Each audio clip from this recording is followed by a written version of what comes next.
দেখো হে বাছারা, এই বেঁধেছি কাশের গুচ্ছ তো আর শুধু বই পড়ে হয় না।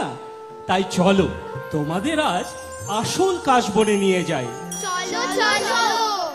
আচ্ছা, তোমরা কি জানো মা দুর্গা মহিষাসুর মর্দিনী হওয়ার আগে বহু রূপে বহু অসুর বধ করেছিলেন, যেমন চণ্ডী, চামুন্ডা, আরো কত কিছু।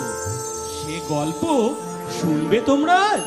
হ্যাঁ, শুনবো শুনবো। ওই তো, ওই দেখো দূরে দেখা যায় কাশবন।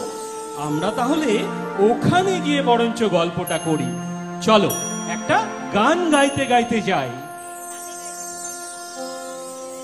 আশ্বিনেতে মেঠো হাওয়া কাশের বনে দোল দিয়ে যায়, ঢাক বাজে আর ঢোল বাজে ওই দশভুজা